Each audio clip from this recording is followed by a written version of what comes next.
Dit is de podcast van Omroep Friesland. Noorderwien. Met Willem de Vries. Kom verder.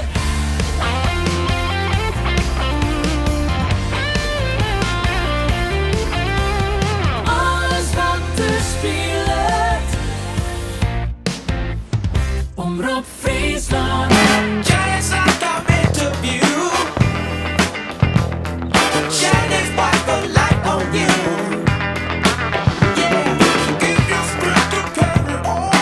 Yeah, yeah, make your body big and strong. Yeah.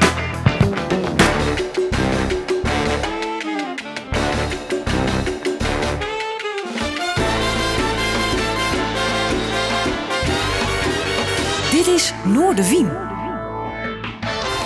Goeie, en welkom bij Noorderwien. Jullie hebben mij een bijzondere gast aan de tafel. We hebben vooral een discussie vieren kunnen in achternamen. Wat is het nou, Takema of Takema? Je begrijpt het, ik heb een fantastische muzikant. Jonger gitarist en bassist aan de tafel. Maar hij neemt zichzelf ook arrangeur en producer. En zo kijk ik nog wel even terug in. Zo'n hier 4 wennet hij in Friesland, in Haas om correct te wezen. Hij komt van origine uit Amsterdam. Verder even de verwarring over die achternamen. Want hij zei altijd Takema, maar in Friesland zeiden we dan Takema op. Hè? Ja, klopt. Ja, daar moest ik heel even aan wennen. Maar, dus in het begin ging ik mensen ook verbeteren. Nee, het is Takema. Nee, het is Takema. Maar dus we houden het, wat mensen willen zeggen, dat is goed. Ja, maar ik zou haast vragen, welke school hang je aan nu inmiddels? Ja, Maar... ik kom nog af en toe even in het westen en dan, hey, Taak. Dan denk ik, Taak? Weet je, dus dan moet ik weer even wennen. Dus, Ja, hoe bevalt het hier? Ja, hartstikke goed. Ja. Fijn wonen in Harlingen. Ja. Maar ja, dat is niet echt Friesland, hè? Harlingen, toch? Het hoort bij Engeland, zeggen ze altijd. Hè? Ja. Ze spreken ook geen Fries en zo, dus integreren is lastig. Ja, wat was voor jou de reden om te verhuizen van Amsterdam naar Harlingen? Nou ja, wij wilden gaan samenwonen. En in Amsterdam wilden we dus een huis kopen. En dat was gewoon niet te doen qua centjes en zo. Dus die cirkel werd steeds groter waarin je gaat zoeken. Bussum, Zaandam, weet ik het allemaal. En ik speelde al regelmatig hier in Friesland. Dus op een gegeven moment zei ik van nou, we kunnen ook wel eens in Friesland gaan kijken. En dan gingen we een beetje sfeer proeven. Op zo'n zondagmiddag lekker een stukje rijden, weet je wel. Dus in Jouden hebben we gekeken naar een hartstikke leuk huis. En in Sneek zijn we best ver gekomen en het ging allemaal niet door. En toen in één keer kwamen we op dit huis. Ja, een superhuis. En dus nu wonen we de volle tevredenheid in Harlingen. Ja, Arends. Grote stap of niet, qua ervaring? Het is wel eventjes wat anders, ja, dat wel. En Harlingen is natuurlijk wel een stad. Hè? Dus er is in ieder geval... alles is daar te vinden, weet je wel. Dus wat dat betreft scheelt dat wel, hè. En het is toch een beetje home is where the heart is, weet je wel. Ja, toch? Ik bedoel, als je fijne buren hebt en je hebt een mooi huis... dan ben je al snel thuis. Tenminste, zo voel ik dat, weet je. Ja. Dus... het bevalt mij heel goed. Van origine, je bent in dorp een echte Amsterdammer, geloof ik, hè? Ja, ik heb mijn hele leven in Amsterdam. Welke buurt ben jij opgegroeid?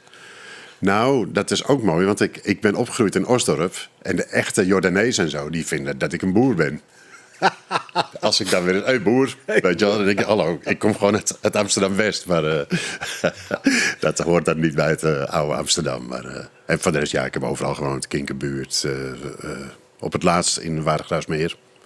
Vlakbij het oude Ajax-stadion, hè. Dus ook een mooie buurt, hoor. Ja. Vergroeid met de stad, maar ook weer niet dusdanig om te zeggen van nou, ik blijf hier. Nee, nou, het was best wel een grote stap natuurlijk. Maar kijk, Amsterdam is zo groot dat je toch daar ook je wijkjes hebt en je buurtjes en zo. Dus waar ik het laatst gewoond heb in Oost, dat was gewoon ook een dorp op zich eigenlijk. Zo moet je dat zien. En dan heb je natuurlijk wel het centrum waar je lekker naartoe kan trekken. Maar het werd ook wel heel erg druk, moet ik zeggen. Ik bedoel, als jij op je fietsie gewoon in de file staat voor een stoplicht... dat je het stoplicht niet eens haalt, weet je wel. Dat je gewoon 2 keer moet je er doorheen. Ja, op een gegeven moment is dat ook wel een beetje genoeg, weet je. Ja, dan is Haas wel wat oors. Dat is zeker wat oors. Ja, de taal is lastig, maar ik speel natuurlijk met Jack Bottleneck. Dus dat Waldpix, dat wordt me erin geramd. Kun je hem wat volgen? Ja, ik kan hem redelijk volgen tegenwoordig. Ja, maar als het te snel gaat, dan houdt het even op. Maar Ja, want jouw leven is muziek en nog eens muziek. Klopt. Je hebt heel veel gedaan en we kunnen niet alles bespreken, maar van grote tv-shows tot succesvol met je band Fruitcake onder andere. Ja. Toen zat je in de disco en de funk. Heel Juist. wat anders dan tegenwoordig de blues met Jack Bottleneck. Ja. Die muziek, thuis, stond er veel muziek op? Er stond wel veel muziek op. Mijn vader speelde gitaar en zong. Maar gewoon lekker bij het kampvuur, weet je wel. Dus, en mijn moeder heeft nog piano gespeeld. Maar dat was allemaal gewoon op amateurbasis. Maar er werd altijd wel muziek gedraaid. Er bij was ons. muziek dus? Ja, maar veel klassiek. En dan qua lichte muziek, nou ja, dat ging niet verder dan Jim Reeves en zo. Dat soort dingen. Ook hartstikke mooi natuurlijk. Werden er dan platen gedraaid of stond de Ja. radio aan? Platen en soms de radio, ja. En ik ben de jongste, dus mijn oudste broer die ging toen al platen van James Taylor kopen en zo, weet je wel. Dus daar heb ik natuurlijk veel van meegekregen. En op een gegeven moment op de middelbare scholen, hè, dan met je vrienden, dan, de nieuwe LP van die is uit, de nieuwe LP van die is uit. Zo gaat het dan. En het was eerst, ja, ook die progrock, weet je wel, Yes en Emerson, Lake and Palmer, dat soort bands. Ja, dat was het helemaal. En toen kwam ik in contact met een pianist. Of ja, hij speelde toen nog niet eens piano, maar toen werd het in één keer jazzrock. Billy Cobham, Chick Corea, allemaal dat soort gasten. Dus ja, toen moesten we in één keer die kant op, weet je wel. Dat was hartstikke leuk. Nou ja, en progrock en ook dit soort, dat is wel voor de liefhebbers vaak. Hè? Ja, Wel, dat wel, ja. zowel technisch als muzikaal, je doet een paar stappen verder dan een gewoon popliedje. Hè? Klopt, ja. Maar je hebt goede muziek en slechte muziek, hè. En dat blijf ik gewoon altijd zeggen. Want ja, elke stijl heeft zijn charme, weet je wel. Dus wat ik zeg, James Taylor, dat is dan niet zo heftige muziek, maar het zit zo smaakvol in elkaar allemaal. Dus ja, die heb ik wel een aantal keren mogen zien, hoor. Ja. Een van mijn favorieten, ja. Nou is het luisteren en analyseren hè? En uiteindelijk zelf doen. Ja. Dat zijn allemaal verschillende dingen in de muziek. Wanneer dat uitproberen, dat zelf willen Ja. creëren en het uitzoeken van nummers, wanneer is dat gekomen? Nou ja, toen ik gitaar ging spelen en ik bleek dat ik een beetje talent had, dan ga je nummertjes uitzoeken. En kijk, tegenwoordig is het natuurlijk, zet je YouTube aan. Maar toen was het gewoon de plaat opzetten, 100 keer, tot je hem had, weet je wel. En dan, dus je ontwikkelde heel goed je muzikale gehoor. En dus spelende wijs analyseer je natuurlijk wat er eigenlijk gespeeld wordt. In het begin had je nog niet eens echt door hoe muziek in elkaar zat. Maar dan leer je gewoon dit trucje, dat trucje. En omdat je dan, wat jij al zegt, als je dan dus inderdaad stukken van Yes en zo gaat spelen, of in ieder geval uitzoeken en proberen te spelen, dat is natuurlijk een andere koek dan als je gewoon een huistuin- en keukenliedje doet, weet je. Ja, maar het heeft je dus blijkbaar nooit weerhouden om verder te gaan in de muziek. Nee. Integendeel? Ja, want ik kon toen in het bandje van mijn broer, mijn oudste broer, op voorwaarde dat ik keurig op tijd thuis was, je kent dat. En Hoeveel schilden jullie? wij schelen 8 jaar. Dus Dat is qua thuiskomen ook wel een verschil. Hè? Ja, daarom. Ja. Dus als ik was denk ik 15 of zo dat ik dan in dat bandje mocht. Maar ja, dan was hij dus al 23. Dus dan was dat wel oké, weet je. En toen begon ik ook al eigen nummers te schrijven en zo. En dus ik was altijd geïnteresseerd in gewoon hoe nummers in elkaar zaten. Puur structuur, akkoorden, Ja. melodielijnen. Daar had ik altijd veel interesse voor, ja. En ook arrangementen, weet je wel. Hoe spelen ze dat? En daardoor ook dat ik bijvoorbeeld, ik ben ook bassist, hè. En ik ben dus niet een gitarist die ook een beetje bas speelt. Nee, ik vind echt, als je bassist bent, dan moet je ook spelen als een bassist. Ja. Weet je wel? Dat is gewoon Ja, een en niet ander andersom. instrument. Dus de bas Nee. als een soort gitaar gebruiken. Nee.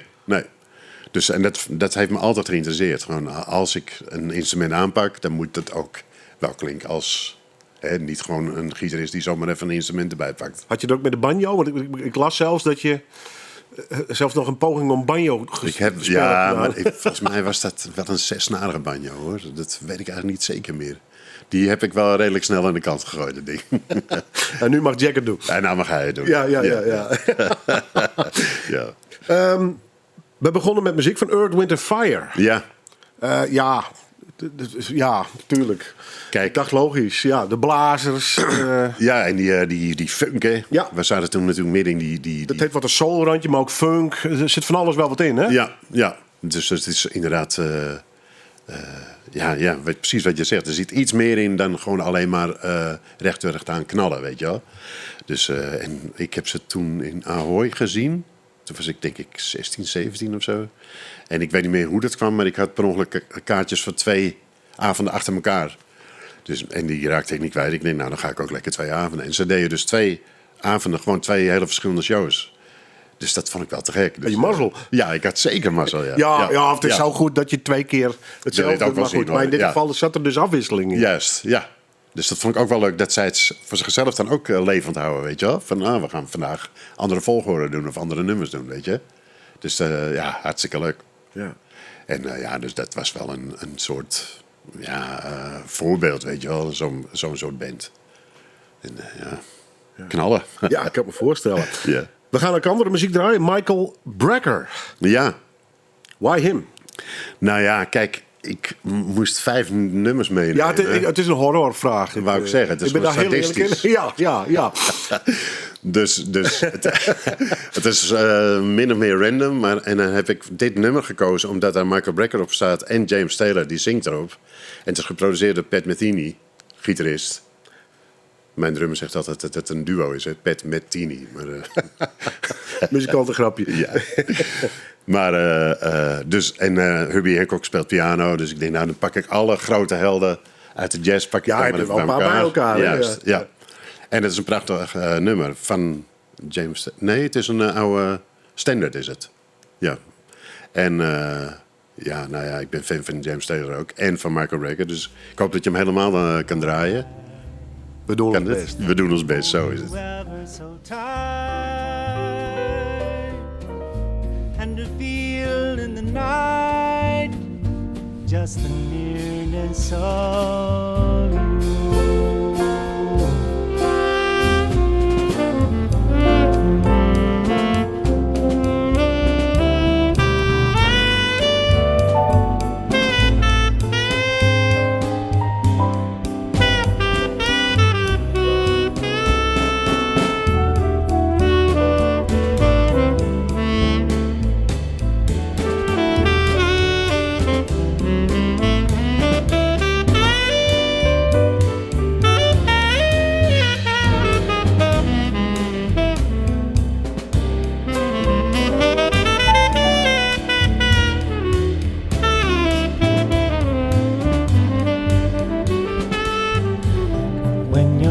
Ja, prachtig. Officieel mag ik zeggen Michael Brecker. Maar ja, Ja. James Taylor's systeem is pregnant onwijzig. Ja. Dat we het haast wel op zijn namen schreeuwen kennen. Maar dit is sowieso een clubje. Mijn gast viel het zei te leven. Daar begin je haast van de kwijl. Zulke fantastische muzikanten bij elkaar. Ja. The Nearness of You. Ik neem gewoon Rob Takema. In het westen zeggen ze Takema. Oorlering is dat hij een van de initiatiefnemers is van de heroprichting van het Warrentzee Jazz Festival. Romero Festival, overigens in Haas. In eind jaren 80, begin jaren 90. Ja. Dat komt weer. Begin juni, daar gaan we wijdwijdig goed praten. En Rob is ook de verste begeleider van onze bluesheld Jack Bottleneck. Zo is het. Toch maar even over Jack. Straks komen we daar wat langer over te spreken. Maar hoe best u bij Jack te horen komen eigenlijk? Want door Rens dan toch Haas en dan Rens op Jack in het lied. Ja, nou ja, wij speelden in, volgens mij in Beesterswaag. En met mijn power trio, Taak Blank en Frank, met hem en Frank, ken je ook wel. En Johannes Blanksma, drummer. En hij speelde voor ons en hij zat ons, hij bleef lekker hangen. En hij zat ons bekijken en hij zegt, kunnen we niet met z'n 4 een keer spelen? Nou ja, dat is goed. Ja. Dus, en het beviel heel goed, weet je. Dus langzamerhand zijn we dat lekker gaan doen. En nu zijn we al, ik denk ook al een jaar of 3, 4 of zo. Ja, er zat natuurlijk corona tussen.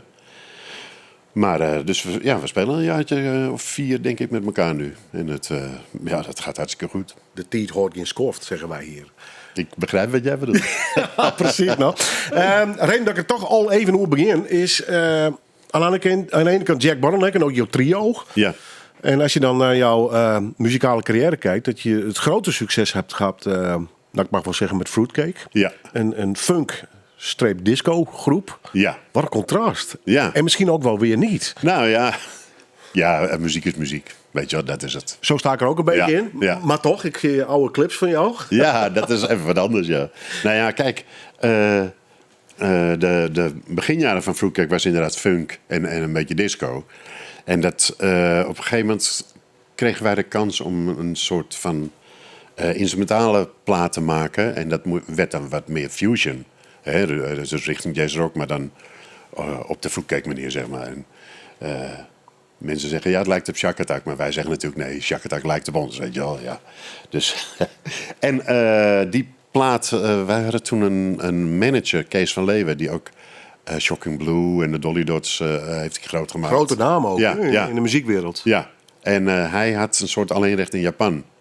Want dat was allemaal nog voor internet en zo. Hè? En dus hij zegt, ik neem dat nummer mee. We hadden hier een hitje, I Like The Way. En hij zegt, ik neem dat nummer mee naar Japan. En toen belde hij vanuit Japan. Nou, ik heb het verkocht als zijnde een hele album. Dus ik heb eventjes de Wisselot Studio geboekt voor 10 dagen. En je moet er nu in. En die plaat moet over 2 weken af zijn. Wow. Dus, en nou ja, dat werd dus een succes in Japan. Dus we hebben daar ook getoerd. En we hebben platen gemaakt eigenlijk alleen voor de Japanse markt. Want hier in Nederland bestonden we eigenlijk zo goed als niet meer. En dus toen hebben we daar met instrumentale muziek hebben we daar, best wel succes gehad. Ja. En, dus dan ging het al iets meer richting de jazzkant. Maar hoe kwam jij bij de funk en de disco terecht? Want samen met Spargo waren jullie wel de 2 grote namen eigenlijk in Nederland. Ja. Wat was de aanleiding om daarheen te groeien? Want je zei het al even, progrock zat je Ja. een beetje. Ja. Ja, dan gaat het iets verder, maar Dat is inderdaad ook wel apart. Ja, de stap naar de disco is dan best wel nog wel een... Eigenlijk is dat heel apart, ja. Want je bent een soort van hippie, weet je wel, met die progrock. Maar de stap naar de jazzrock, daar vandaan is de stap naar funk zeg maar weer wat kleiner. Want die jazzrockgasten die wilden ook plaatjes verkopen. Dus die gingen af en toe toch ook wat. George Duke bijvoorbeeld, nou, die heeft bij Zappa gespeeld en weet ik het allemaal. Maar die ging toch ook wat meer funkachtige dingen, weet je wel. Dus zo groeien er langzaam meer die kant op. En Spargo, ja, wij zaten allemaal bij elkaar op school. We waren gewoon vrienden eigenlijk. En zij hadden dus al een plaatdeal. En toen zij You and Me uitbrachten, en dat werd een grote hit. Toen, wij hadden de broer van de zanger van Spargo in de band. Dus ja, wij konden de platenmaatschappij uitkiezen bij wijze van. En dan moet je nog wel wat kunnen, weet je. Dus, En was jij toen al fulltime, full professional muzikant? nee, toen werkte ik nog bij de spoorwegen. Achter het loket. Achter elkaar kaartjes verkopen. Kaartjes verkopen, ja, super. Want En wanneer is het begonnen te leven bij jou dat je fulltime in die muziek terecht? Eigenlijk was het al- überhaupt een droom of is het je toch nog overkomen? Nee, ik dacht wel dat ik de nieuwe James Taylor zou worden. Weet je, toen ik 14, 15 was. Zo denk je dan. En dus ik heb, nou ja, vanaf toen ben ik ook echt heel veel nummers geschreven en zo. En het was voor mij een redelijk natuurlijke weg. Wat eigenlijk heel raar is. Want als je geen platendeal krijgt, joh, dan heb je gewoon pech uit. Maar ik dacht eigenlijk, ja, zo gaat dat wel, die carrière, weet je wel. En nou, toen de eerste plaat was meteen binnen een paar maanden was het meteen een top 10 hit. En dus toen dachten we, nou, dit is wel goed zo. En gelukkig kregen we daarna ook een aantal flops, zodat je weer even met je been op de grond staat, weet je. Dus we hebben natuurlijk de keerzijde ook van de medaille hebben gezien. Ja. En gelukkig ook weer een aantal hele goede dingen gedaan. Want hoe groot waren de concerten? Deden jullie clubs, discotheken? Veel discotheken toen. Ja. Dan speelde je echt 5 keer in de week. En dan, ja, dat is, op een gegeven moment zijn ook de discotheken op. En dan, nou, dus het jaar daarop sta je weer in Bussen te spelen en weer daar, weet je. Dus dat was veel discothekenwerk, ja. Ja. Ja. En ja, regelmatig tv'tjes natuurlijk. En ook live. Ik kan me wel herinneren, onze eerste tv was bij Nederlands Muziekland. En toen, dat was allemaal playback, maar ik wilde per se live zingen. Dus ik heb in ieder geval live gezongen. Dus dat vond ik dan achteraf gezien wel weer leuk. Maar ja, je bent 20, weet je wel, dan maakt dat allemaal niet zoveel uit. Dus ik kan me herinneren, we hadden een tv-opname bij Nacht van het Hart. Dat was zo'n gala-uitzending voor het goede doel, weet je wel. En dus iedereen speelde live, maar onze zangeres die had heel erg last van de stem.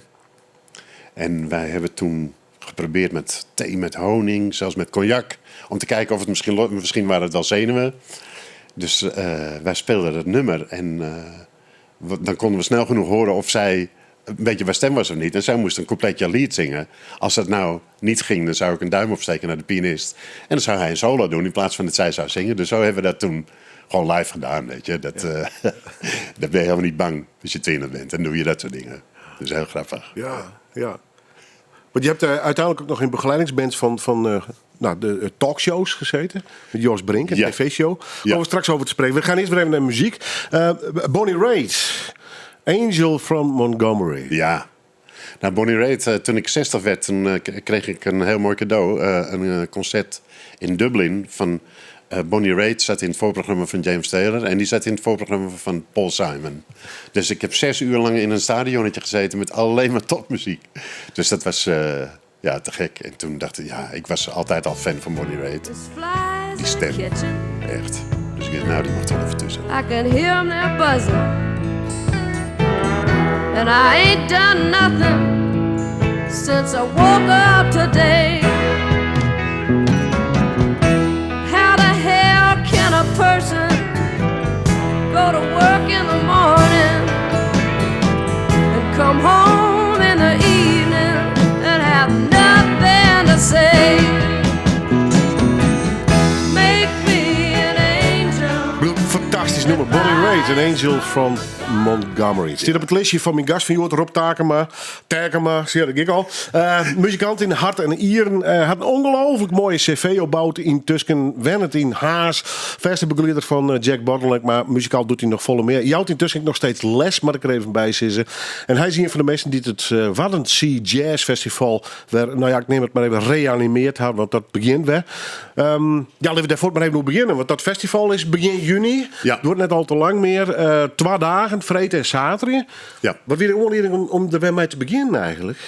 Nou, dat is eigenlijk gekomen omdat ik vorig jaar werd gevraagd om voor de visserijdagen, die jaarlijks in Harlingen zijn, om daar jazzfestivalletje te programmeren. Dus daar heb ik wat bands neer kunnen zetten en zo. En toen raakte ik dus verder aan de praat met de voorzitter, Gilles Dutrieux, en Max van der Broek. Dat is een journalist die jazzfanaat is en ook een heel mooi boek heeft geschreven over Noordzee Jazz bijvoorbeeld. En zullen we niet dit weer op gaan pakken en gewoon een jaarlijks festival gaan opzetten? En toen, dat is goed. Ja. En dan schrik je wel wat je allemaal op jou Ja, organiseren ze. Dat is een. hou op. Ja. Maar we hebben nu een hele mooie, hoe zeg je dat? Een Line-up. line-up, dank u. Ja. En dus we hebben er heel veel zin in. Ja. Je komt van Boeten, je komt van Amsterdam, je woont 5 jaar in Harlingen. Dus ik kan mij voorstellen dat je er nog nooit eerder van had gehoord. Nee, maar ik heb inmiddels wel wat artikelen gelezen en zo. En het bloedt een klein beetje dood, halverwege de jaren 90. Volgens mij was het zo dat het in allerlei cafés en dat soort gelegenheden werd er altijd geprogrammeerd. En nu doen we het gewoon in 1 zaal. En hebben we gewoon één in het entrepotgebouw. En het is hartstikke mooi gebouw om een goed festival neer te zetten. Dus ja. Het moet allemaal weer een beetje loskomen. Daarom. Heb ik het idee Ja. met. Ja. Maar dat zou jij als muzikant denk ik ook wel merken. Dat hele lijfcircuit is echt wel veranderd. Ja, dat is zeker waar. En ik merk het bijvoorbeeld ook aan de kaartverkoop. Dat mensen niet zo makkelijk meer de deur uitgaan. Die hebben allemaal natuurlijk andere bezigheden kunnen ontwikkelen in coronatijd. En ik zal de naam niet noemen, maar Netflix. Dat schiet dus allemaal niet op, weet je wel. Dus nu ook. We merken gewoon dat we er heel erg aan moeten trekken om die hut vol te krijgen. Hoor. Ja. Ja, het is geen automatisme meer. Hè? Nee. Merk je dat ook in wat bredere opzicht? Überhaupt de muziekwereld. Het heeft een behoorlijke impact gehad. Hè, allemaal. Klopt. Ja. De hele dynamiek is wat weg. Ja, het is. Alle muzikanten hebben natuurlijk in die coronatijd andere invulling moeten zoeken. En er zijn dus ook echt een hoop die daar maar ander werk zijn gaan doen. En of het gebruiken om een mooi album te maken, wat wij dan met Jack Bottleneck gedaan hebben. Maar het vervolg daarvan, weet je, dat je naar aanleiding daarvan weer lekker heel veel gaat spelen, dat hadden wij meer van verwacht eigenlijk. Ja. Dus dat is jammer, maar ja, misschien duurt dat iets langer. Want sowieso, als je naar jouw carrière kijkt, je hebt natuurlijk die muziekwereld constant zien veranderen. Ja, Een totaal ander verhaal dan toen je begon. dat mag je wel zeggen, ja. Zijn het allemaal pieken en dalen? Als je kijkt naar de muziek, de live muziek, het hele circuit, zeg maar. Het is wel een beetje een golfbeweging. En het heeft gewoon ook te maken met ontwikkelingen. Toen de DJ's kwamen, toen waren in één keer alle live bands. Ik heb natuurlijk ook nog op een gegeven moment, toen het minder werd met Fruitcake, ging ik lekker in een coverband zitten, weet je. Een bedrijfsfeesten, band, bruiloften. Alles zalig gezien, maar daar leer je wel van spelen trouwens, hoor. Nou ja, als je het over Fruitcake hebt, heb je het over discotheken vaak.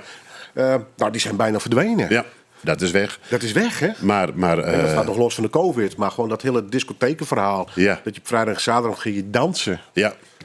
Wat dacht je van al die jeugdhonken? Ik weet niet of dat nog bestaat, maar dat, weet je, dat heb ik natuurlijk ook nog veel gespeeld, zeker in het begin. En ja. Maar ja, ik moet wel zeggen dat die jongere generatie, die vindt gewoon ook weer een weg.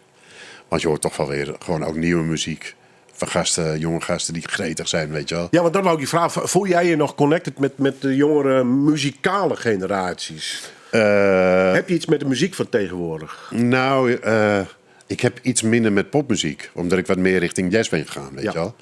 Dus dat is het verschil. Maar ik heb vorig jaar nog tijdens de agrarische dagen in Franeker gespeeld met Adveno, dat grote harmonieorkest. En dan zat ik in combo met een pianist, die jongen die was 21. En nou, het leek wel of wij broers waren. Ik kende hem niet, maar we waren meteen beste vrienden, muzikaal gezien ook. Dus wat dat betreft zegt leeftijd helemaal niks. Hè? Nee.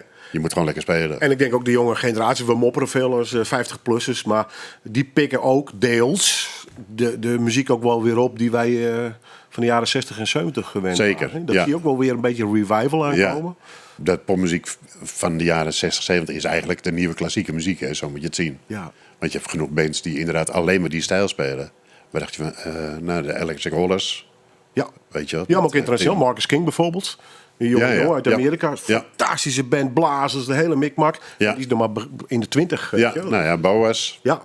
Weet je wel, die houdt ook lekker van gewoon de oude Amerikanen muziek eigenlijk. Ja. Dus dat vindt ze weg wel. Kom wel goed. Juist. Want jij hebt Ja. ooit je eigen bands gehad, maar ook in bands gezeten die bijvoorbeeld bij televisieprogramma's optraden. Wat was dat voor frequentie wat jullie deden? Want jij hebt bij de tv-show gezeten. En Jos Brink. Gert Berg die had een tv-show.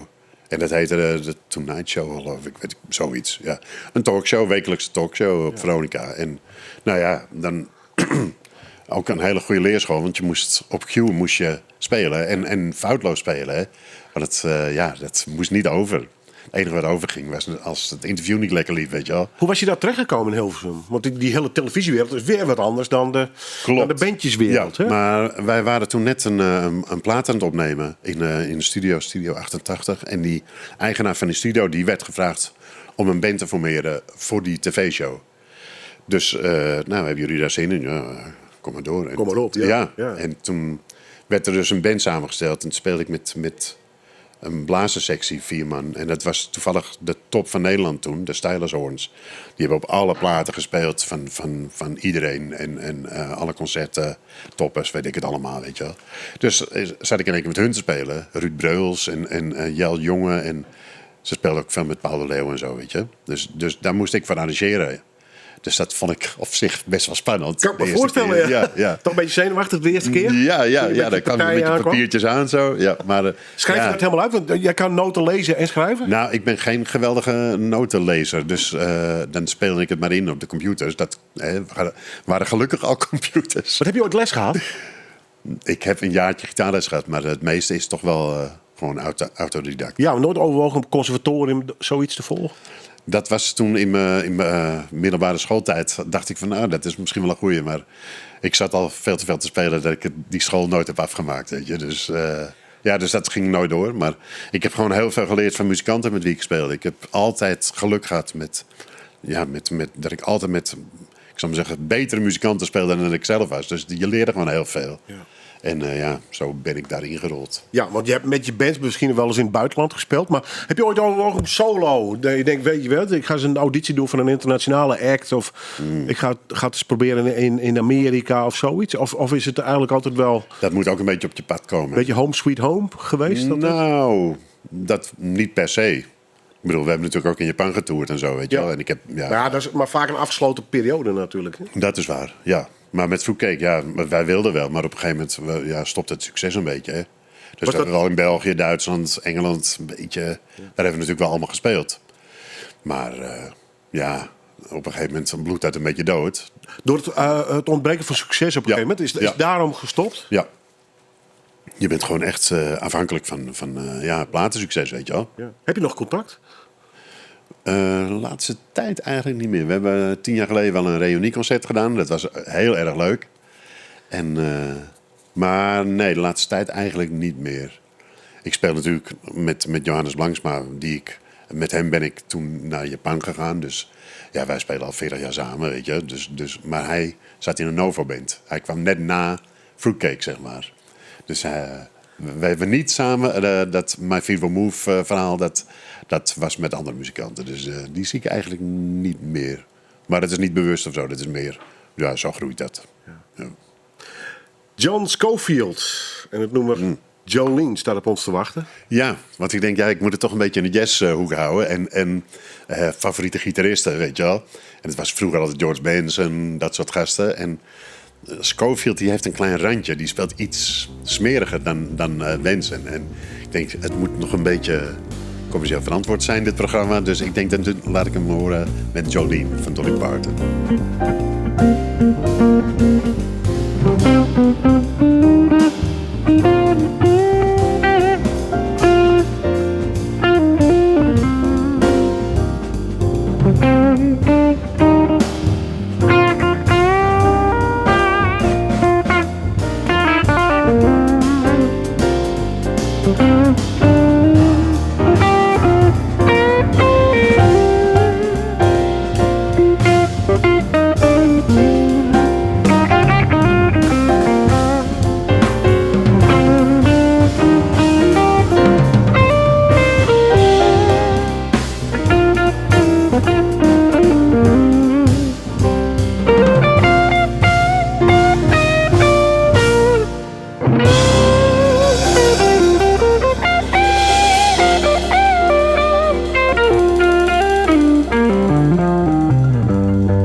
John Scofield, jawel, Jolene, maar dan even op een andere manier. Wat een muzikant. Fantastisch om even te draaien. Dankzij nogmaals mijn gast van Joert. Rob Terkema, muzikant in hart en nieren, al heel lang overigens. Van televisieshows tot funk- en disco-bands. Ze werken op een paard met zijn eigen trio, jou nog steeds les. Jack Bottleneck, die waren ook nog heel wat van draaien. En hartstikke druk bij het Warranty Jazz Festival. Klopt. Had ik die zei trouwens, je bent wel een concertganger, dus... Nou, niet overdreven hoor. Maar ik heb wel... Af en toe moet je wel eventjes kijken naar de grote mannen, hoe zij het doen, weet je wel. Ja. Dus, Kun je dan gewoon luisteren, gewoon ja, kijken of ben je dan ook als muzikant daar? je kijkt wel anders en je luistert wel anders dan gewoon mensen die niet spelen. Dat is natuurlijk zo, weet je. Maar misschien valt je andere dingen op, maar toch ook de interactie tussen de bandleden en zo, dat soort dingen. Dat zal andere mensen ook opvallen. Of ze lol hebben op het podium, dat soort dingen, weet je wel. Maar Wat is het mooiste aan de muziek? Zelf nummers schrijven, creëren? dat vind ik heel moeilijk te zeggen, want dat doe ik heel graag. Nummers schrijven doe ik nog steeds. En arrangeren, dat soort dingen. Maar live spelen, dat is toch ook te gek. Interactie met andere muzikanten, een beetje op avontuur gaan. Weet je wel. En stijlmuziek maakt eigenlijk ook niet eens zo heel veel uit. Want met Jack Bottleneck is het gewoon Americana. En dan speel ik op die bas zo simpel mogelijk.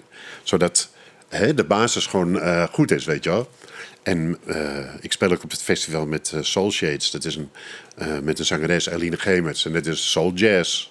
Zo moet je het zien. En dan zit ik lekker gitaar te spelen. En dan gaat het veel meer op avontuur, weet je wel. Laten we elkaar wat mee los. Ja. En dat heeft ook weer zijn charme. Dus ja. Is dat een gelegenheidsformatie, om het zo maar zo te drukken? Dat was het. En nu gaan we kijken of we daar wat meer mee gaan doen. Dus vorig jaar hebben we in Harlingen gespeeld op de visserijdagen. En dat beviel heel goed. En we hebben een keer in Franeker, mijn vriendin heeft een heel leuk tentje daar. El Pastel. En daar is altijd live muziek. Dus daar hebben we een keer gespeeld. En dat beviel heel goed onderling. Dus daar gaan we inderdaad ook wel wat meer mee doen. Ja. Lekker spelen. Ja. Over het festival 2 dagen. Bewuste keuze dus. Vrijdagavond beginnen. Ja. Volledige programmering. Ja, we hebben 9 acts. Dus die spelen allemaal een uurtje. Dus vrijdagavond begint dat. We hebben 3 acts. En we hebben echt wel grote namen. Peter Thiehuis, gitarist. Een van mijn favoriete Nederlandse gitaristen ook. Die komt met zijn band. We hebben John Engels met Joris Tepen en Benjamin Herman. Die spelen met z'n drieën. John Engels is inmiddels 88. Dus het is echt ongelooflijk dat hij nog helemaal naar Harlingen wil komen. En dus dat is te gek. Maar er zijn ook wel jonge grote talenten. Kika Sprangers hebben we. We hebben een andere gitarist, Tiago Laguera. Die jongen van Portugese origine. En dat is... Ja, om je vingers bij af te likken, weet je. Dus echt te gek is dat. Dus we hebben een heel leuk, interessant programma. Ja, in de praktische kant, waar is het precies? Het is in het Entrepotgebouw in Harlingen. Ja. En we hebben een website, wardenseajazz.nl. Daar staat alles op. En entree? Je kan, als je alleen de vrijdagavond wil, kost het €15, dacht ik. En als je de zaterdag wil, dan kost het €40. Maar dan mag je ook naar de vrijdag. Dus dat is eigenlijk een hele mooie deal. Dus ja, je kan het niet ontlopen. En dan moet je gewoon heen, hè? Gewoon genieten, ja. Ja, toch? Nou, ik heb het idee dat heel langzaam aan, het zijn golfbeweging, de jazz ook weer een beetje begint te leven. Ja. Je hebt in Friesland, in Dokkum ook weer een aantal mensen die weer actief zijn met de jazzmuziek. Ja. Jullie nu weer in Harlingen. Het zijn golfbewegingen natuurlijk. Klopt. Hè? Ja. En je hoort dan wel van, gelukkig, er komt weer wat, weet je wel. Want het was eigenlijk bijna weg natuurlijk. Hier in Friesland. Moeten mensen wel komen? Moeten ze wel komen, ja. Nou, genoeg muziekliefhebbers. Ja. Dat geldt ook voor de podcast die jij maakt, regelmatig. Ja. Vertel even het verhaal van de Baby Boomer Beats. Ja, met Johannes Blanksma, mijn goede vriend. Wij hebben natuurlijk een flinke carrière achter de rug. En dan, wij hadden op een gegeven moment het plan opgevat om wat podcasts te maken over muziek wat ons interesseert. En vanuit onze ervaring. Van nou, hebben we ook de jazz, de blues, neem ik aan. Alles, favoriete concerten. Af en toe hebben we een gast. Wietse van der Meer, de stepbassist, die is wel eens langs geweest. En we bijvoorbeeld ook een hele nieuwe zangeres van 17 jaar, jazzzangeres. Die is ook een keer langs geweest om te laten horen dat jazz helemaal niet eng is. Weet je wel, het is gewoon mooie muziek. Ja. En het is niet alleen maar gepiel in de ruimte, weet je wel. Ja, nee, dus, de clichés inderdaad, daar heb je gelijk in. De Baby Boomer Beats, de podcast, waar is die te beluisteren? Eigenlijk op alle podcastplatforms. Spotify Apple Music, weet ik het. En we hebben een site natuurlijk, babyboomerbeats.nl. Ja. Daar staan ze allemaal op. Boomers. Ja. Nog geen pensionada, hè? Nee. Dat duurt nog een paar jaar. Wanneer komt de race langs? Nou ja, in juli word ik 65, dus ik moet dat nog 2 jaar, hè? Ja. Of moet, dat klinkt ook zo raar. Want ik bedoel, zolang ik met muziek bezig kan zijn, is het meer nog steeds hobby dan werk. Nou ja, dat vroeg mij nou. Wat is de gedroomde pensionering? Lekker spelen een beetje, vast beentje? Ja, en dan iets meer tijd hebben om lekkere muziek te schrijven en zo, dat soort dingen. En de studio induiken, mooie dingen maken. Ja. En dat kan natuurlijk, wat ik zei, John Engels is 88. Dus als ik het zo lang vol kan houden, daar teken ik natuurlijk voor. Heb je nog wel even, ja. Nou ja, en je hebt zoene lucht, hè? Dus een gezonde lucht in Harlingen. Ja, daar moet je het iets langer mee volhouden, volgens mij. En nog heel lang misschien met Jack spelen. Ja hoor. Wat is Jack voor jou, Jack Bottleneck?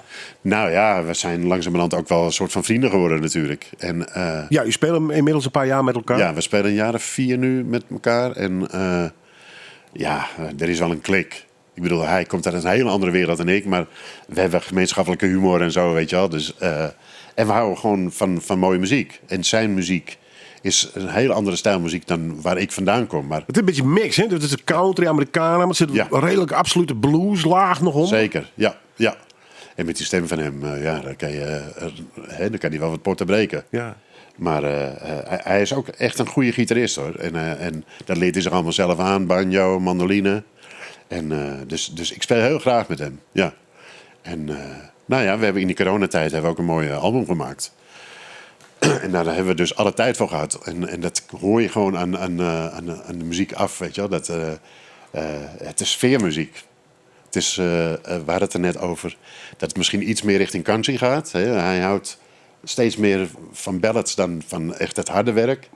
En dat kan met 3 akkoorden ook schitterend zijn. Dat hoeft niet altijd heel ingewikkeld te zijn, weet je wel. Dus daar hebben we met heel veel plezier aan gewerkt. En daar zijn we eigenlijk best wel trots op dat album, hoor. Dus ja. En Friesland is best wel een fenomeen wat dat betreft. Hè? Want ik kan me voorstellen, jij komt van origine uit Amsterdam. En dan kom je naar Hardelingen. Nou, dat gaat allemaal nog wel redelijk samen. En dan kom je zo'n woordpiekje in. Ja. Want Jack is een echte, hè? Ja, dat is zeker een echte. Ja, ik had ook wel... Want, Hoe ging dat in het begin? Wat is dit of niet? ja, en ook... hij heeft natuurlijk heel snel de neiging om lekker Fries te praten. En dat Waldpik-Fries, dat Ja, dat gaat heel snel. Want ik speelde dan al een tijdje in Sneek af en toe. En dat is natuurlijk een heel ander Fries. Dat kon ik dan nog wel redelijk volgen. Maar als hij dan aan de slag ging... Maar gelukkig zei Johannes af en toe ook van... Nou, zelfs ik heb moeite om hem te verstaan. Dus ik denk, nou, dat komt wel goed. En langzamerhand gaat het steeds beter, hoor. Ja. Hoe goed is hij, denk je? Is dit een jongen die... Nou ja, landelijk spelen jullie steeds vaker. Ja. Hè? Ook buiten de provincie. Ja. Zou zo'n jongen internationaal mee kunnen? Is zo'n bluescircuit, denk je? Daar heeft hij zeker de kwaliteiten voor, ja. Ja. Je moet het ook willen. Dat is een ander verhaal, maar hij heeft daar zeker de kwaliteiten voor. En met die band die we dus nu al 4 jaar samen vormen... dat staat als een huis. Dus daar ben ik op zich niet bang voor. Dat zou makkelijk kunnen. Ja. Dan moet hij de Reense Begeerst uit. Hij moet dan wel in zijn begeest. Maar jullie spelen wel steeds meer buiten de provincie, hè, wat dat betreft. Zoals vorig jaar stonden we op een jazzfestival in Breda. Ja. En dat vond hij best wel eng, omdat de term jazzfestival... dat staat nogal ver van hem. Ja, Jack en Jazz, dat is toch ook weer... Maar dat kan makkelijk. En we hebben daar de pannen van het dak gespeeld. Dus dat was hartstikke leuk. Ja. Goed, nogmaals, het festival in Haas. Uit mijn hoofd 1 en 2 juni of 2 of 3 juni? 2 en 3 juni. 2 en 3 juni. Ja. Zoek even op de site van Warrensy Jazz Festival. Want er staan fantastische acts. 2 dagen eigenlijk. Of in Jonne en de Satris. Babyboomerbeats.nl. Daar is in ieder geval de podcast beluisteren. Ja. Oldschool verhalen, anekdotes. Hartstikke leuk. En we spelen af en toe. Echt nog? Ja. Nou, fantastisch. Ja. En we beginnen eruit met de muziek van de man. Werd hij, mijn gast Rob in ieder geval, een protte mij op een paard. Dus we hier al even hoe Jack Bottleneck en band. En het nummer Cow Country. Zomaar een nummer of dit heeft nog een speciale aanleiding? Het is het titelnummer van de plaat. En ik heb het nummer geschreven, maar eigenlijk helemaal op zijn lijf geschreven. Het gaat echt over Jack zelf. Dankjewel. Mooi. I don't care too much for movies and stuff. Having dinner with fancy wine. Give me a beer and a couple of friends. Yes, sir, that suits me just fine. No phony baloney, but straight from the heart. I need a